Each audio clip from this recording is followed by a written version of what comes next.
Moi, ce soir, en fait, je vais parler de Discord, je vais parler de SaaS. On va voir comment on va essayer de réunir tous les 2 et on va voir ce que l'on peut faire. Du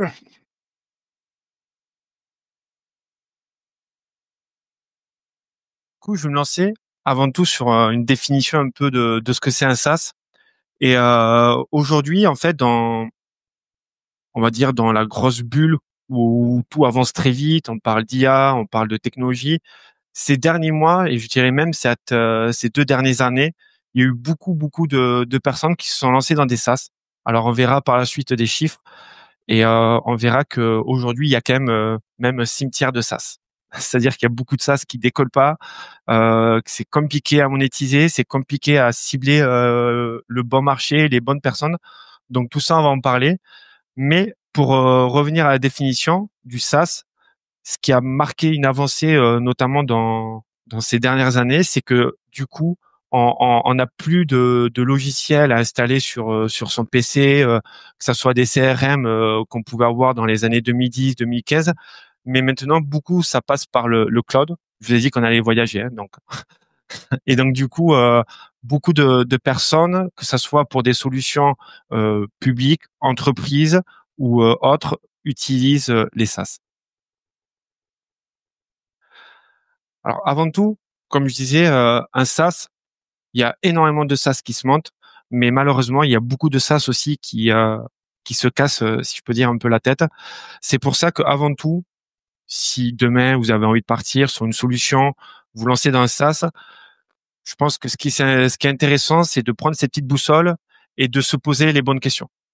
Parce que souvent, quand on se lance un peu tête baissée, on a envie de coder, on a envie de partir directement dans le code, que ça soit sur Angular, sur React, peu importe la techno, et on va vouloir tendance à coder, alors qu'un SaaS, je dirais que c'est avant tout 60 à 70% de commercial, c'est-à-dire trouver les bonnes cibles, trouver les bonnes personnes pour après en fait implémenter une solution technique et du coup faire vivre ce projet.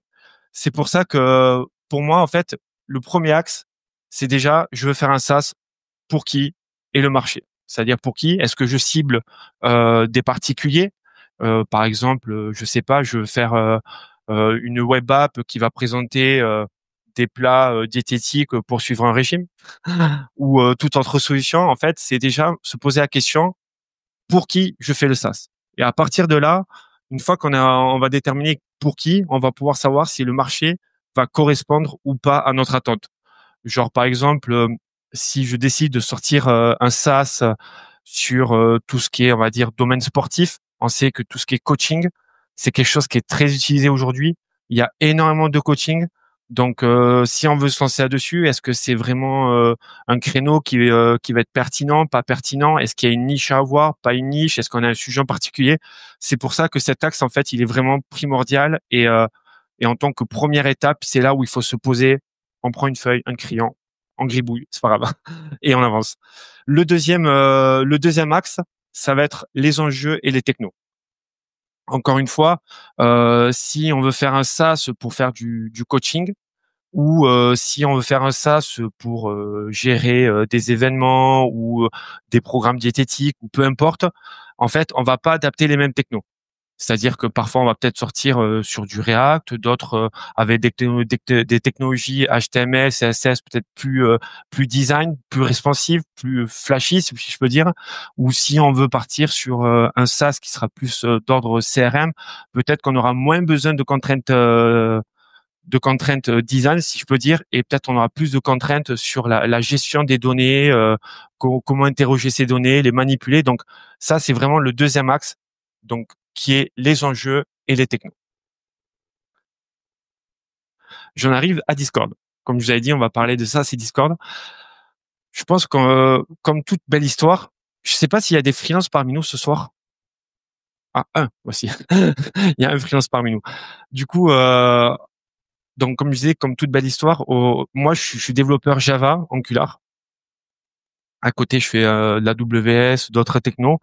Et si on peut dire, ces 2 dernières années, notamment cette dernière année, elle a été marquée notamment pour les pour les freelances par une pénurie de missions. C'était très compliqué. Aujourd'hui, même les ESN ont pas mal d'intercontrats. Et par rapport à ça, du coup, les freelances, on sait que parfois ils passent en second. Et aujourd'hui, il y a énormément de freelances qui se retrouvent, en fait, sans mission, sur le carreau, à trouver des solutions. C'est pour ça que à partir de ça, j'avais envie de me lancer dans un SaaS. Je me suis dit, je vais créer une solution. Je vais apporter une solution pour tous ces freelances qui sont en galère, parce que moi aussi j'ai connu ça. Et je me suis dit en fait comment faire. Donc est-ce qu'il faudrait que je développe une web app avec quelle techno? Donc en fait j'ai repris la boussole comme on a vu tout à l'heure. Je me suis posé les bonnes questions et c'est là où je me suis dit je vais essayer de faire un pari gagnant et je vais essayer d'utiliser Discord parce qu'on va voir que Discord regorge de fonctionnalités. On va être parfois bloqué, parfois pas bloqué. Mais du coup, en fait, il m'a permis de créer une communauté et d'avoir un design qui m'a fait, en fait, qui m'a permis de faire un SaaS, si je peux dire, parce que Discord, c'est pas un SaaS comme on le voit. À la base, Discord, c'était, si je peux dire, c'est un logiciel qui est beaucoup utilisé par les gamers. Ils se retrouvaient dans des salons pour discuter. Mais ces 2 dernières années, Discord a vraiment pris de l'ampleur puisqu'on est passé de 154 millions, à peu près 155, à quasiment 200 millions, ce qui fait quand même une croissance de 15% par an. Et aujourd'hui, ça fait que grossir. Aujourd'hui, Discord, en fait, il propose la possibilité de lancer un serveur gratuitement, contrairement à d'autres concurrents comme Slack, où c'est déjà beaucoup plus restreint. Les fonctionnalités sont pas les mêmes. Donc là, en fait, ça s'est prêté à ma problématique. Et donc, c'est là où je me suis dit, je vais utiliser Discord. Et c'est pour ça que je voulais vous le partager, parce que je me suis dit peut-être que ça peut donner des idées par la suite. Alors du coup, là, je vais vous présenter un peu Discord. Ce qu'il faut savoir, c'est que dans le Discord, il y a, je sais pas si tout le monde connaît Discord, s'il y en a qui ont déjà utilisé ou pas. Bon, parfait. Voilà. En fait, ce qu'il faut savoir, c'est qu'il y a plusieurs types de salons. Je dirais, il y a 5 types de salons, mais les 3 plus utilisés, ça va être les salons textuels, les salons vocaux, puisqu'on va pouvoir faire des visios. Donc, on va pouvoir aussi faire des appels. Ça aussi, ça enlève une grosse difficulté parce qu'à un moment donné, je me suis dit, c'est bien beau de créer une solution pour les freelances, mais gérer tout ce qui est lien Teams, lien Google dans une web app, c'était de la difficulté et en plus, ça pouvait prendre du temps. Donc, c'est là où je me suis dit, attention, Discord, il propose de belles fonctionnalités, on va explorer ça. Alors, juste par rapport pour une petite pause pour vous montrer. Donc, ça, c'est le Discord que j'ai créé. Donc, comme on peut le voir, comme je vous disais, du coup, il y a plusieurs types de salons. Donc là, on va être dans un salon de type forum, c'est-à-dire que chaque personne va pouvoir en fait poster un post. Et dans ce post, en fait, il va pouvoir se décrire. Donc là, encore une fois, si on fait le parallèle avec une web app, une solution que j'aurais pu utiliser si vraiment j'aurais voulu faire un SaaS comme on l'entend aujourd'hui, ben là, déjà, j'ai des fonctionnalités qui sont déjà prêtes à l'emploi. C'est direct, j'ai une communauté, je peux l'engager. Ce type de salon est parfaitement choisi pour ce type de fonctionnalité qui est de se présenter. Donc là, moi, aujourd'hui, sur mon Discord que j'ai créé, on est à peu près pas tout à fait 500 freelances. Je l'ai lancé il y a 5 mois. Et donc ça, c'est des fonctionnalités que du coup Discord va permettre. Alors pour survoler, donc ça, on a dit que c'était un salon. Il y a plusieurs types de salons. Ça, c'est un salon de type forum. Comme vous le voyez ici là, si je le lance en bas, j'aurai un salon de type vocal. Donc ça peut être très intéressant parce que si par exemple je prends un exemple ici, hop, voilà, j'avais créé un event pour ce soir. Donc tous ceux qui voulaient participer pouvaient participer. Et typiquement, j'aurais pu dire bon, là c'est en présentiel ici dans les locaux de GDG, mais si j'aurais voulu faire une présentation en vocal et réunir toutes les personnes, chaque personne pouvait venir.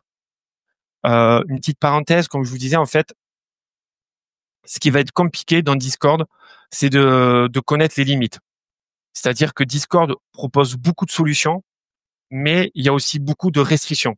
Notamment, on peut, par exemple, implémenter des boutons. Alors moi, j'ai implémenté là ici 2 boutons pour dire je suis intéressé, je suis pas intéressé.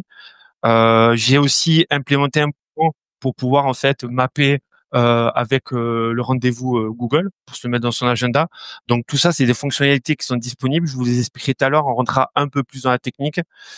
Et du coup, voilà, il y a tout un ensemble de fonctions, mais comme je vous disais, en fait, Discord a des restrictions et on peut pas faire ce que l'on veut avec le design. C'est-à-dire que on est obligé de subir ce qui va nous imposer et c'est à partir de là où en fait on va se dire est-ce que du coup je fais bien d'utiliser Discord ou pas. Alors je reviens sur les diapos, hop, en grand écran. Voilà. Alors du coup, maintenant qu'on a si vous avez d'autres questions, on pourra parler plus longtemps de Discord. Là, le but, c'est vraiment de montrer l'association, le lien entre Discord et le SaaS et comment se lancer. Mais une des caractéristiques de Discord, c'est qu'il y a des bots. Alors, il y a des bots, je dirais, il y a des bots qui sont déjà codés, qui sont déjà disponibles. Il y a des bots que l'on peut trouver sur Google, notamment MEE6, Dino, Carlbot. Chaque bot va avoir des spécificités. Il y en a qui ont des actions, des options gratuites, d'autres qui vont avoir des options payantes. Et à partir de là, en fait, le bot, il peut, par exemple, gérer les rôles. Quand une nouvelle personne rentre dans le serveur Discord, il va pouvoir dire, voilà, présente-toi, bienvenue sur le salon. Donc tout ça, en fait, c'est des codes qui sont déjà codés, si je peux dire. Mais moi, j'ai voulu aller plus loin. C'est pour ça que je vous ai dit, on va essayer de rentrer un peu dans la technique ce soir. Et je me suis dit, en fait, comme j'avais des besoins spécifiques, j'avais besoin de créer une communauté, j'avais besoin d'engager une communauté et j'avais besoin d'avoir des fonctionnalités que je pouvais pas avoir dans ces bots-là. Donc, du coup, c'est là où je me suis dit, je suis développeur. Donc, autant en profiter. Alors, là, pour vous parler un peu de mon architecture, il n'y a pas une architecture. Il y a un ensemble d'architectures. Il y a un ensemble de solutions possibles. Moi, c'est ce que j'ai utilisé. Aujourd'hui, sur mon architecture Discord, ce que j'ai fait, c'est que j'ai créé une VM dans Google Cloud. En plus, il se trouve que comparé au VH, c'était moins cher. Donc du coup, voilà, c'était plus utile. Ce que j'ai fait, c'est que dans cette VM, j'ai créé une base de données et à partir de là, en fait, toujours dans la VM, j'ai hébergé mes bots Discord. Ce qu'il faut savoir, c'est que les bots Discord peuvent être appelés que par Discord. C'est-à-dire que dans les salons, comme on l'a vu tout à l'heure, il y a des boutons, il y a des fonctionnalités, et à chaque fois que dans un salon, on va émettre une action, qu'on va vouloir faire une action, et que dans cette action, un bot va être appelé, du coup, lui, Discord, il va appeler le bot. À partir du bot, je dirais que c'est là où c'est un peu la direction des chemins. Est-ce qu'on veut aller chercher des données en base? Moi, notamment, tout à l'heure, je vous montrerai, mais j'ai tout un ensemble de missions qui sont disponibles. Ces missions sont enregistrées en base. Donc, à chaque fois, il va faire une requête pour aller récupérer les missions. Est-ce qu'elles sont en cours, pas en cours? Donc, en fait, on va pouvoir utiliser tout un ensemble de données. Je l'ai pas mis ici, mais si, par exemple, j'avais un back-end sur ma VM que j'aurais mis dans un Docker, j'aurais pu appeler le Docker. Mais typiquement, lui, Discord, il va pouvoir interagir avec l'extérieur. C'est-à-dire qu'il va pouvoir, par exemple, interroger des API REST, il va pouvoir interroger des Docker, il va pouvoir interroger je dirais, d'autres événements qui sont à l'extérieur de la VM. Et du coup, là, il va pouvoir communiquer. Par exemple, on parle de SaaS. Qui parle de SaaS dit parle à un moment donné de monétisation. Et typiquement, on pourrait imaginer introduire un lien Stripe. Donc, j'ai une communauté, je sais pas, je décide de monter un serveur Discord pour donner des cours sur Angular au hasard. Et donc du coup, dans ma communauté Angular, un cours, on va dire, c'est 50 euros. Pour que la personne puisse accéder au cours, elle va devoir payer. Donc on peut imaginer faire un lien avec Stripe. La personne a payé, donc du coup, ça lui donne accès. Donc en fait, c'est là où on commence vraiment à rentrer dans, si je peux dire, tout ce qui est la puissance de Discord, sans se lancer dans la création d'une web app ou dans un SaaS compliqué. On a déjà tout un ensemble de fonctionnalités. Euh, Surtout qu'aujourd'hui, en plus, on a l'IA. Moi, au début, je connaissais pas du tout Discord. Et aujourd'hui, ChatGPT peut très bien vous guider à faire des bots et à vous aider à l'implémentation de vos bots. Donc ça, c'est une fonctionnalité qui est très intéressante. Et c'est là où, comme je disais tout à l'heure, j'ai fait un pari gagnant sur Discord pour faire mon SaaS, même si Discord n'est pas un SaaS. Parce que ce qui est intéressant aussi, c'est que quand on fait un SaaS, ce qu'il faut savoir, c'est qu'aujourd'hui, beaucoup de personnes sont sur leur téléphone, donc ils n'ont pas forcément le temps d'aller sur des versions web. Ils n'ont pas forcément la possibilité d'avoir un design. Et la force de Discord, c'est que c'est et accessible par le web, mais c'est aussi une application disponible sur tout type d'OS, que ce soit Android, iOS et d'autres. Donc c'est là aussi, c'est, si je peux dire, c'est un game changer par rapport au SaaS. Ça va être un nouvel élément pour pouvoir se projeter et partir sur une nouvelle idée de monétisation.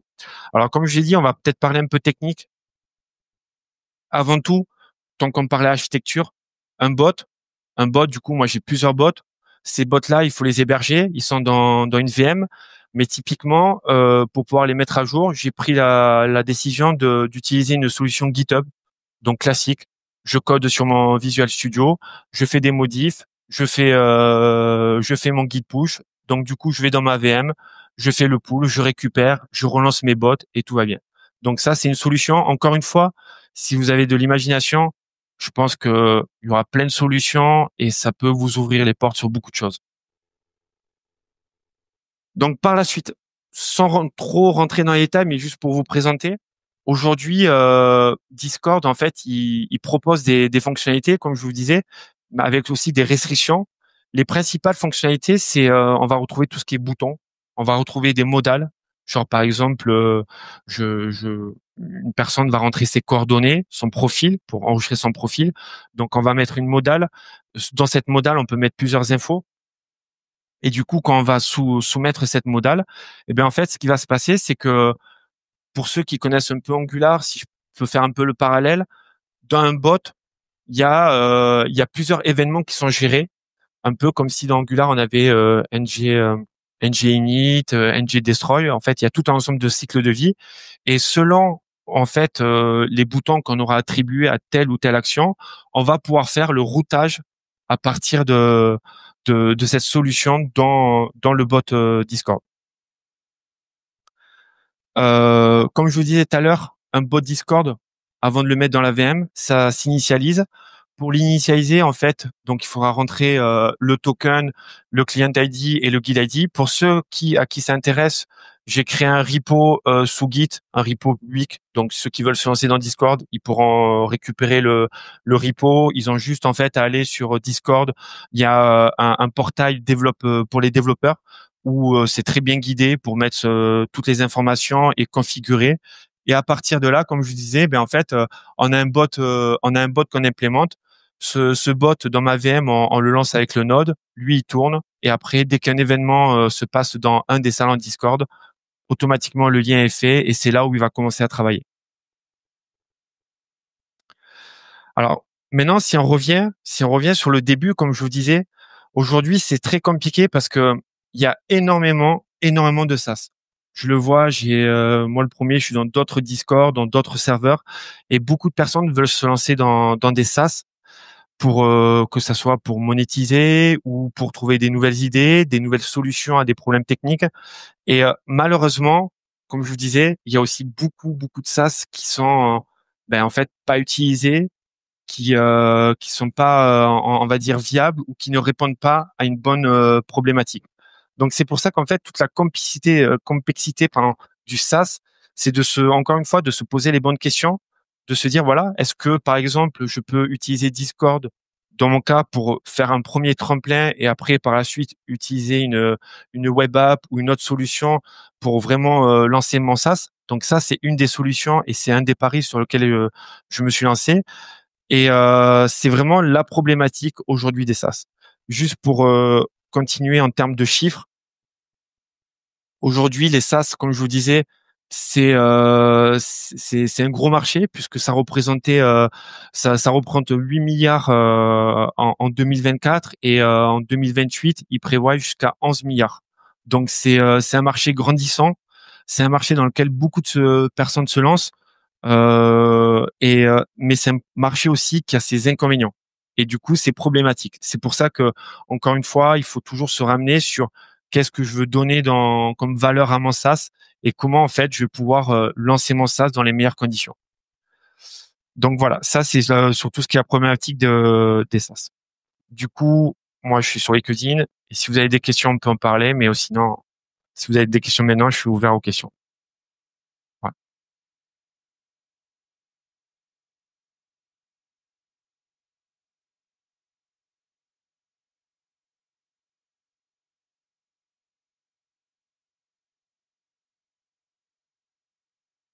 Merci beaucoup Laurent pour cette présentation. Et du coup, moi, ma question, c'est, pour l'instant, tu l'as utilisé pour lancer ce SaaS avec Discord. Oui. Est-ce que tu as commencé à utiliser, pour ce que tu nous as montré, des fonctionnalités payantes ou non?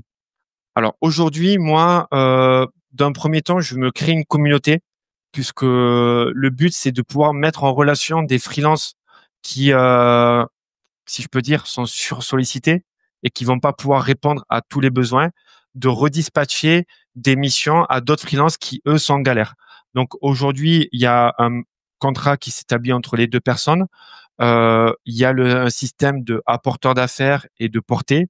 Sur ça, je monétise pas, mais par la suite, une fois que la communauté grandira, il y a tout un ensemble de coachings qui seront proposés, de nouvelles fonctionnalités, et à partir de là, ben en fait, j'envisagerai de scaler mon Discord.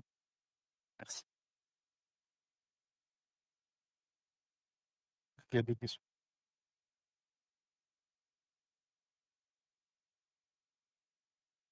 Merci déjà pour la présentation. Au niveau de, tu utilises GitHub pour en gros pour versionner tes bots, Mm. et du coup t'as pas de système de l'environnement local pré-prod. Tu peux Alors, tester avant ta mise en prod complète ou t'as pas trop de moyens justement.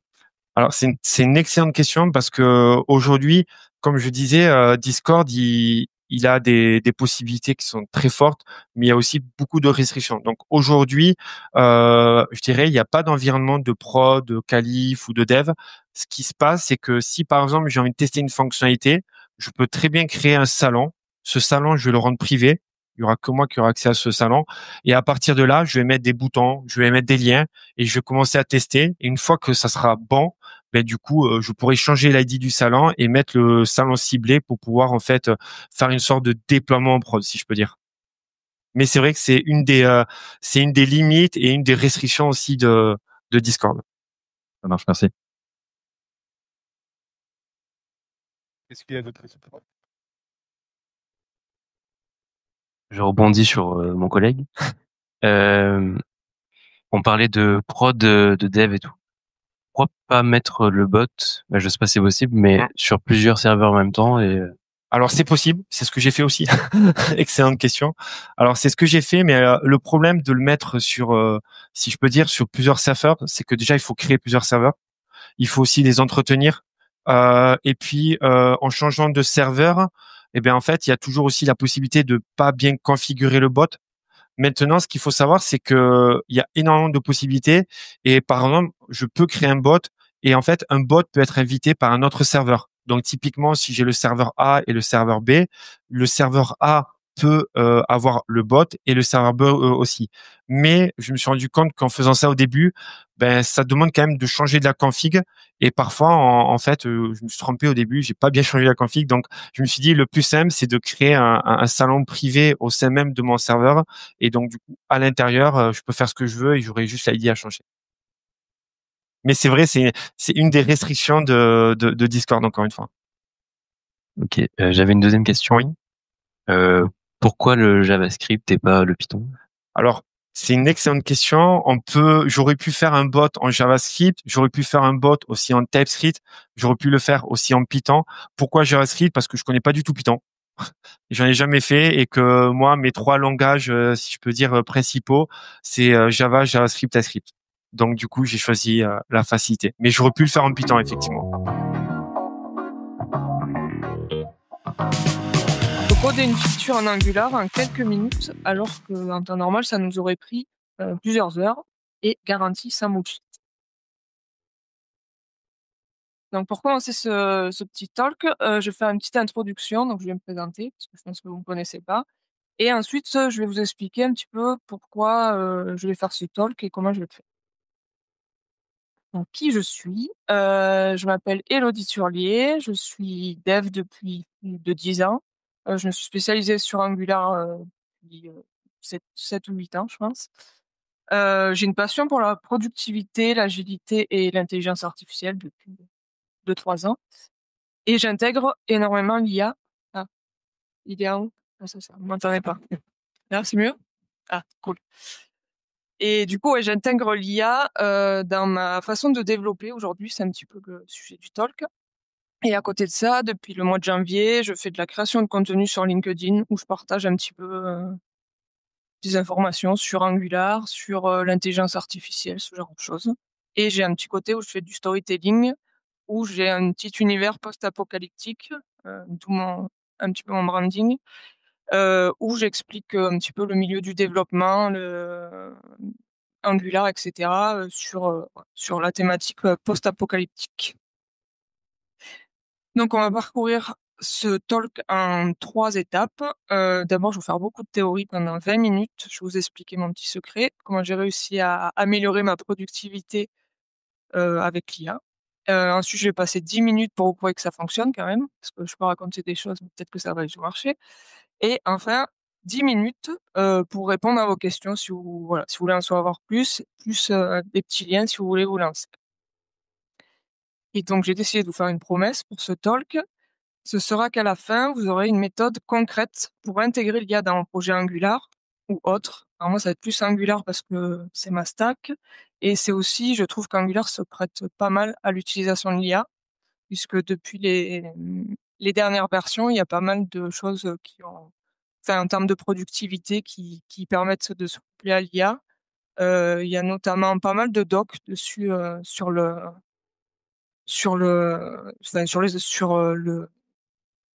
la documentation de Angular et notamment avec le couplage avec Gemini et toutes ces choses, tout ce qui appartient à Google. Donc voilà. Donc je vais vous montrer donc la méthode concrète pour gagner quelques heures par semaine, tout en améliorant votre qualité de code. Allez, c'est parti pour booster la productivité. Donc d'abord, on va se poser la question de pourquoi repenser le workflow de dev aujourd'hui, avec tout ce qui se passe autour de l'IA. Je pense que c'est le bon moment. Donc, on va faire ça sur 3 étapes. On va partir des problèmes actuels, essayer d'identifier les points de friction qu'on côtoie au quotidien quand on est dev. Ensuite, on va passer sur le paradigme autour de l'IA, entre le coder plus vite et le coder mieux. Et enfin, on va parler d'un petit sujet un petit peu brûlant, on va dire, du nouveau rôle du développeur, qui est un grand sujet sur les réseaux sociaux. Donc, pour les points de friction, il y a quelque chose que moi je me suis rendu compte depuis plusieurs années, c'est que je fais énormément de tâches répétitives dans mon quotidien. Je fais beaucoup de copier-coller de composants, de code, etc., de projet à l'autre, hein, pas dans le même, je vous rassure. Je fais pas mal de debug sur les mêmes erreurs sur des gros projets. Je fais de la documentation manuelle, parce qu'il n'y en a souvent pas, ou peu. De l'écriture de tests qui prend du temps. Ça, je pense qu'on est tous passés par là. Rédiger des messages de commit et on n'est pas forcément inspiré. De la configuration manuelle et faire un petit peu de review sur son code pour détecter les erreurs assez basiques de typage, de bonnes pratiques, etc. Et à côté de ça, ouais, sur les projets, il y a 3 gros problèmes. C'est souvent la complexité, donc qui explose beaucoup avec beaucoup de dépendances, des couplages forts et beaucoup d'architecture parfois hyper compliquées, imposées ou non, mais qui rendent complexes les projets et la façon de rentrer dans un projet. À côté de ça, il y a aussi la dette technique qui s'accumule. Je pense qu'on a tous été sur des projets où il y avait des montées de versions qui ont été repoussées, du code legacy qui est là depuis un petit moment, des petits bugs où on passe à côté mais on les laisse et ainsi de suite. Et bien sûr, la qualité fragile, puisque bien sûr, souvent, il y a très peu de couverture de tests. Les tests de non-régression sont rarement faits. On passe à côté de breaking change, etc. Donc, ces 3 problèmes, déjà, ils se renforcent entre eux et en plus, au quotidien, ça ralentit énormément le travail des équipes et du développeur et tout seul. Ça peut et donc, autour de l'IA, il y a pas mal de choses, il y a pas mal de sujets. Et donc, aujourd'hui, je trouve qu'il y a un changement de paradigme Donc, il y a beaucoup de gens qui utilisent l'IA avec le code first, donc c'est-à-dire l'utiliser pour on génère du code, autocomplétion, etc. Sans vraiment de réflexion. On copie-colle et on va intégrer de la dette technique sans forcément s'en rendre compte, ainsi que des petits bugs cachés. Et donc, le paradigme aujourd'hui, ça serait plus de partir sur du code last, donc d'avoir du code structuré et pensé, des patterns et des bonnes pratiques, et puis une maintenabilité à long terme, pardon, avec les tests et la documentation avec. Voilà. L'IA, ça doit plus être un partenaire pour nous aider qu'un raccourci pour aller plus vite. Donc, le nouveau rôle du développeur. Avant, on va dire que la valeur perçue du développeur, c'était plus sur son temps. Le fait qu'il exécute des tâches toute la journée, on lui donne 50 tickets à faire, il est dessus, il va coder ligne par ligne, il va résoudre des bugs. Voilà, bon, pour le développeur, c'est pas forcément toujours hyper intéressant. Et aujourd'hui, en fait, grâce à l'IA, grâce à la potentialité de l'IA, en fait, on a un changement de rôle qui fait qu'on devient orchestrateur de l'IA. On va la guider dans ce qu'on a besoin de faire. On va architecturer les solutions et on va être là pour valider et optimiser. On va l'avoir plutôt comme un partenaire. Et là, la valeur perçue sera plutôt sur la réflexion du développeur que sur son temps. Et on devient donc un petit chef d'orchestre de nos projets. Et donc, depuis, je pense, 1 an maintenant, j'ai donc intégré l'IA dans ma façon de développer. Et j'ai donc essayé plusieurs façons, donc coder plus vite en faisant de l'autocomplétion, etc. Et au fur et à mesure, en fait, j'ai réfléchi à une méthode peut-être plus intelligente de le faire. Et donc, je me suis orientée vers un workflow agile augmenté par l'IA. Donc, du coup, je parle de workflow agile parce qu'on retrouve 5 étapes qui ressemblent beaucoup à l'agilité. Donc, une phase de cadrage pour un petit peu structurer les besoins, une phase de conception pour clarifier, l'implémentation, ce qu'on code, ce qu'on fait principalement au quotidien, la vérification pour valider les tests, la QA, etc. Et la maintenance pour déployer les projets. Donc, on peut mettre de l'IA à chaque étape. C'est ce que je vais un peu vous expliquer. Donc, c'est un workflow qui est augmenté, mais pas magique. Parce que souvent, quand on parle de l'IA, on s'attend à quelque chose de magique, avec des attentes un peu folles, en se disant ça va tout faire à ma place. Je vais lui dire code-moi le nouveau site d'Airbnb, hop, 0 bug, 0 maintenance, c'est bon, c'est nickel. Je peux aller boire un café. Et pas du tout. En fait, ce qu'il faut se dire, c'est que l'IA est là pour nous augmenter, nous rendre plus efficaces et plus créatifs. Donc, elle va nous assister intelligemment au quotidien. On va rester aux commandes, bien sûr, c'est ce que je vais vous expliquer après. Et ça peut nous aider pour la qualité du design. Quand on est dev, on n'est pas forcément fortiche là-dedans. On aura les tests, la review, les ajustements inclus. Et on va avoir plus un rôle de dev, mais focus sur la valeur et sur la logique métier. On va plus s'intéresser au produit, à tout ce qui est fonctionnel autour. Donc, on va avoir plus de choses à voir. Et donc, dans les 5 étapes, il y a l'étape du cadrage. Donc, c'est l'étape où en agilité, on structure les besoins. Donc, c'est où on va les recueillir, les structurer, les reformuler, etc. Il y a potentiellement le design qui peut être dedans. Et donc, un ajustement collaboratif avec l'IA. Donc, là-dedans, l'IA, elle va pouvoir nous aider à transformer le besoin brut ou un cahier des charges assez simple. On a tous eu des specs écrites avec 3 mots, voilà. Et du coup, elle va nous amener vers comment dire, un besoin beaucoup plus détaillé, mieux compris, puisqu'elle va être challengée. Elle va permettre de challenger le besoin, etc. Il va pouvoir faire des suggestions intelligentes et valider la cohérence, parce que des fois, on demande une fonctionnalité qui existe déjà et on n'est pas au courant. Donc voilà. Donc en sortie de cette phase, cette phase de cadrage, on va avoir des besoins structurés, potentiellement une maquette, dépend du besoin, ou des wireframes prêts pour la conception. Dans la phase de conception fonctionnelle, donc c'est un petit peu la phase du PO et du tech lead dans les équipes. C'est la phase où on va avoir les US détaillés, le plan technique, avec les contraintes techniques qui peuvent être sur des projets, suivant les stacks sur lesquels on travaille, l'environnement, etc. Et donc là, l'IA, elle va avoir un rôle de génération intelligente pour nous créer des US détaillés avec tout ce qu'on a besoin, la façon dont on écrit les US, etc. Le découpage bien optimal de est-ce qu'on va faire plusieurs composants, est-ce qu'on fait appel à des API, tout ce qui est autour de la technique, est-ce qu'on utilise une architecture clean, enfin tout ce qu'on veut. Et donc une validation croisée avec la cohérence technique du projet en lui-même. Puisque normalement dans cette phase-là, l'IA a accès à la code base et donc elle connaît un petit peu le fonctionnement du projet. Et donc en output de cette phase, on va avoir les user stories détaillées, on peut copier-coller d'un Jira, le plan technique qui est validé, prêt à être développé. En fait, en gros, qu'est-ce qu'on doit faire on a notre roadmap. Et donc se passe ensuite la phase d'implémentation, ce qui est la phase qu'on fait souvent au quotidien, où on va coder, tester et en théorie documenter ce qu'on va faire. Donc c'est les phases où on va définir des règles techniques, générer le code fonctionnel normalement, faire les tests unitaires d'intégration, la documentation et la code review. Donc là, l'IA, elle va aider à générer le code, à générer les tests et à générer la documentation. Donc en sortie de cette phase, on a un code parfaitement fonctionnel et testable. On a une documentation complète et c'est prêt pour passer à la phase de QA, de recettes avec les tests. Une phase d'après, phase de validation et vérification par la QA. Donc là, c'est une phase où on va pouvoir faire de la génération de scénarios de tests, génération de tests automatisés, tests de non-régression, prendre en compte des retours fonctionnels. Donc l'IA va pouvoir être proactive sur ce genre de choses.